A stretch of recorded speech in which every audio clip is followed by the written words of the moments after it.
చేరొచ్చిన ప్రియులందరికీ ప్రభువైన యేసుక్రీస్తు నామములో శుభములు తెలియజేస్తూ ఉన్నాం. ప్రభుని ఆత్మతో సత్యంతో ఆరాధించడానికి వచ్చిన మీ అందరూ కూడా మనము ప్రభుని ఆరాధించిన మన ప్రభువు మనకి ఏమై ఉన్నాడు, మనకు ఏమి చేసి ఉన్నాడు, ప్రభువుని ఎందుకు స్తుతించాలి, ఎందుకు ఆరాధించాలి అనే గ్రహింపు, అలాంటి ఆలోచన, ఎందుకు మనం ఆరాధించాలనే విషయాన్ని మనం తెలుసుకునే వారిగా ఉండాలి. ఆ విషయం కొరకే ప్రభుని ఆరాధించే కొరకే ఈ దిన ధ్యానం కొరకే మనము రండి కీర్తనలో 32వ కీర్తన 11వ వచనాన్ని చదువుకుంటాం. రండి కీర్తనలో 32వ కీర్తన 11వ వచనం నేను చదువుతాను. నీతిమంతులారా యెహోవాను బట్టి సంతోషించుడి, ఉల్లసించుడి, యథార్థ హృదయులారా మీరందరూ ఆనందగానము చేయుడి. అలాగే 33వ కీర్తన మొదటి 2 వచనాలు కలిసి చదువుకుందాం. 33వ కీర్తన మొదటి 2 వచనాలు. నీతిమంతులారా యెహోవాను బట్టి ఆనందగానము చేయుడి, స్తుతి చేయుట యథార్థవంతులకు శోభస్కరము. సితారాతో యెహోవాను స్తుతించుడి, 10 తంతుల స్వరమండలముతో ఆయనను కీర్తించుడి, ఆయనను గూర్చి నూతన కీర్తన పాడుడి. యెహోవాను స్తుతించుడి అనే మాటను మనం చూస్తూ ఉన్నాం. మొదటి భాగంలో 32వ కీర్తన 11వ వచనం చూస్తూ ఉన్నాం. ఆనందగానము చేయుడి అని చూస్తాము, సంతోషించుడి, ఉల్లసించుడి. అలాగే రెండవ భాగంగా 33వ కీర్తనలో కూడా యెహోవాను బట్టి ఆనందగానము చేయుడి, స్తుతి చేయుట యథార్థవంతులకు శోభస్కరము, సితారాతో యెహోవాను స్తుతించుడు. ఈ భాగం కొరకై ఈ దిన మనము ప్రభుని ఆరాధించే కొరకై ఈ భాగాన్ని యెహోవాను స్తుతించుడి అనే మాటను మనము ధ్యానం చేస్తాం. రండి మనం మొదటి చదువుకున్న 32వ కీర్తనలోనే 5వ వచనంలో మనకు రాయబడతా వచ్చింది. ఎందుకు మనం ప్రభుని ఆరాధించాలి, ఎందుకు ప్రభుని మనము స్తుతించాలి, స్తుతించుడి, యెహోవాను స్తుతించుడి అని ఎందుకు కీర్తనకారుడు చెప్తా ఉన్నాడంటే ఆ మాటలు మనం ధ్యానిస్తాం. 32వ కీర్తన 5వ వచనం. నా దోషముని కప్పుకొనక నీ ఎదుట నా పాపము ఒప్పుకొంటిని, యెహోవా సన్నిధిని నా అతిక్రమణను ఒప్పుకొంటిని అనుకొంటిని, నీవు నా పాప దోషమును పరిహరించి ఉన్నావు. మనం చూస్తూ వచ్చినట్లయితే 5వ వచనంలో 32వ కీర్తన 5వ వచనంలో మన ప్రభువు మనకు చేస్తూ వచ్చిన మొట్టమొదటి మేలు, ఆయన మన పాప దోషమును పరిహరించి ఉన్నాడు.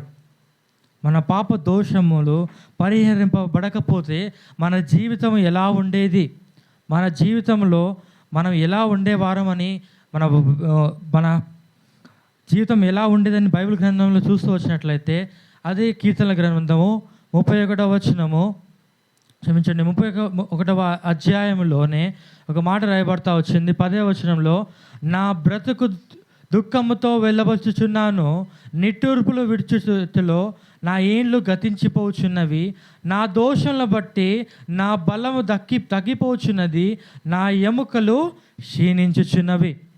ఇక్కడ చూస్తూ వచ్చినట్లయితే మన ప్రభువు మన దోషంలు పరిహరిస్తూ వచ్చినాడు. మన పాప దోషంను పరిహరించకపోవటం వలన మన జీవితంలో మన పాప దోషంను బట్టి మన జీవితంలో మన బలము తగ్గిపోతూ ఉన్నది. మన దోష శిక్ష మనము భరించలేనంత గొప్పదిగా ఉన్నది. మన దోష శిక్షను బట్టి మన బలము తగ్గిపోతూ ఉంది. నిట్టూర్పు విడిచేటట్లో మన ఏండ్లు అనగా మన జీవితాన్ని గతించిపోతూ ఉన్నది. మన బలము తగ్గిపోతూ మన జీవితంలో మన ఏండ్లు గడిచిపోతూ ఉన్నాయి. అలాంటి మనలను ప్రభు క్షమిస్తూ వచ్చినాడు. మన దోష శిక్షను ఆయన పరిహరిస్తూ వచ్చినాడు. అలాగే రండి ఆదికాండంలో ఒక వ్యక్తి సెలవిస్తున్న మాట. ఆదికాండము 4వ అధ్యాయము 13వ వచనంలో ఒక వ్యక్తి మాట్లాడుతున్న మాట చూస్తూ రండి. అందుకు కయీను, నా దోష శిక్ష నేను భరించలేనంత గొప్పది. ఈ మాట కయీను అంటా ఉన్నాడు. తన తమ్ముడైన హేబేలును చంపిన తర్వాత యెహోవా అతని మీద వేసిన దోష శిక్షణ విషయమై హేబేలు అంటున్న మాట ఏంటంటే, నీవు నా మీద వేసిన నా దోష శిక్ష నేను భరించలేనంత గొప్పది అని సెలవిస్తూ వచ్చినాడు. మన పాప శిక్ష ఎంత గొప్పదంటే దానివల్ల మన బలము తగ్గిపోతూ ఉన్నాయి, మన బలం తగ్గిపోతూ ఉండి మన ఏండ్లు గతించిపోతూ ఉన్నాయి. మన దోష శిక్ష మనము భరించలేనంత గొప్పదిగా ఉన్నది. అలాగే రండి అదే కీర్తనలో 40వ కీర్తన 12వ వచనంలో భక్తుడు మళ్ళీ సెలవిస్తా ఉన్న మాట, 40వ కీర్తన 12వ వచనం, లెక్కలేని అపాయములను చుట్టుకొని ఉన్నవి, నా దోషములను తరిమి పట్టుకొనగా నేను తల ఎత్తి చూడలేకపోతుని, లెక్కకు అవి నా తల వెంట్రుకలను మించి ఉన్నవి. మన దోషములు ఎంతగా ఉన్నాయంటే, మొదటిగా దోషము వలన బలము తగ్గిపోతూ ఉన్నాయి, మన ఏళ్ళు గడిచిపోతూ ఉన్నాయి. అలాగే మన దోషములు మనము భరించలేనంత గొప్పగా ఉన్నాయి.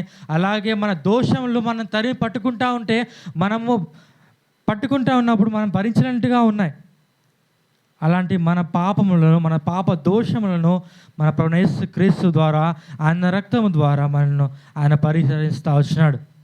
రండి, రెండవ మాటగా అదే కీర్తన రాసిన 32వ అధ్యాయంలో మరో మాట మనం చూస్తాం. రండి, 32వ కీర్తన 7వ వచనం, నా దాగుచోటు నీవే, శ్రమలో నుండి నీవు నన్ను రక్షించదవు, విమోచన గానముతో నీవు నన్ను ఆదరించదవు. ఇక్కడ మనం తీసుకుంటున్న మాట ఏంటంటే, నా దాగుచోటు నీవే. మన జీవితంలో మొట్టమొదటిగా ప్రభు మన పాప దోషాలు భరించిన దేవుడు మనకు దాగుచోటుగా ఉన్నాడు.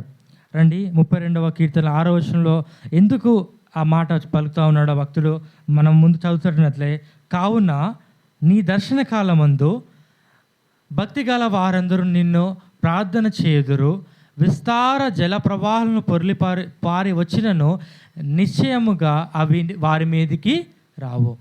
మన జీవితాల్లో ఇక్కడ చూసి వచ్చినట్లయితే, దర్శన కాలం భక్తి గల వారందరూ నిన్ను ప్రార్థించెదరు, విస్తారమైన జల ప్రవాహంలో పొర్లి వచ్చినను నిశ్చయంగా అవి వారి మీదికి రావు.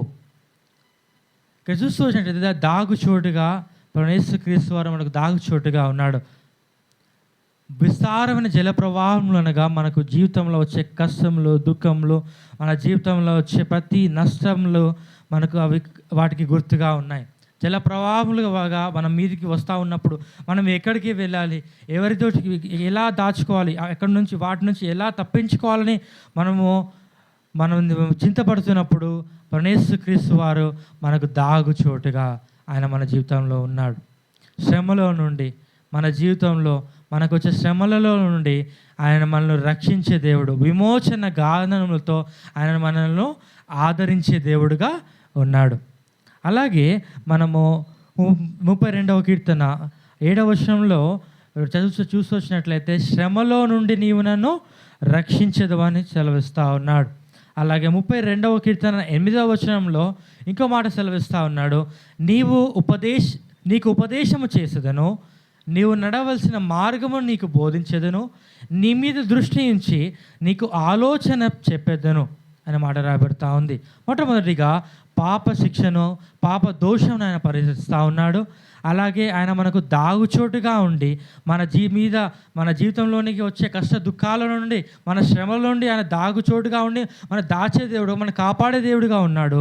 మూడవదిగా ఆయన శ్రమల నుండి మనను రక్షించే దేవుడుగా ఉండడమే కాకుండా, ఆయన మనకు నడవవలసిన, మన ఏ మార్గంలో నడవాలి, మన జీవితంలో ఎలా ఉండాలి అని ఆ మార్గములలో, నిత్య జీవ మార్గములలో ఆయన మనను నడిపించే దేవుడిగా ఉన్నాడు. రండి, కీర్తనలు 25వ కీర్తనలో 25వ కీర్తన 12వ వచనంలో ఒక మాట భక్తుడు సెలవిస్తూ ఉన్నాడు, యెహోవాయందు భయభక్తులు గల వాడెవడో వాడు కోరుకొనవలసిన మార్గమును ఆయన వారికి బోధించును. మరి ఎలాంటి మార్గములు నడవాలో, ఎలా మనము మన జీవితాల్లో నడుచుకోవాలో ఆయన మార్గములు బోధించే దేవుడుగా ఆయన మనకున్నాడు. అలాగే ఆఖరిగా మరొక మాటను చూచుకొని మనము ఆరాధనలోకి ప్రవేశిస్తాం. 32వ కీర్తన 8వ వచనాన్ని మనం మరలా చదువుకుంటాం. నీకు ఉపదేశం చేసేదను, నీవు నడుచు మార్గం నీకు బోధించేదను, నీ మీద దృష్టి ఉంచి నీకు ఆలోచన చెప్పేదనని సెలవిస్తా అన్నాడు. ఆయన మన మీద దృష్టి ఉంచి ఆలోచన, మనకు ఏ ఆలోచన, మనం ఏమి చేయాలి అని ఆలోచిస్తూ ఉంటాం. మన జీవితంలో వచ్చే దుఃఖాలు బట్టి, మన జీవితంలో వచ్చే నష్టాలను బట్టి మన జీవితంలో ఏ నిర్ణయాలు తీసుకోవాలో మనకు తెలియదు. మనుషుల దగ్గరికి వెళ్తూ వచ్చినప్పుడు ఎన్నో మాటలు చెప్తూ ఉంటారు. ఇలా చేస్తే మంచిది, ఇలా చేస్తే ఈ మార్గంలో గుండా వెళ్ళు, ఈ మార్గం గుండా వెళ్ళు, ఇలా చేస్తే మంచిది అని ఒక్కొక్కరు ఒక్కొక్క ఆలోచన చెప్తూ ఉంటారు.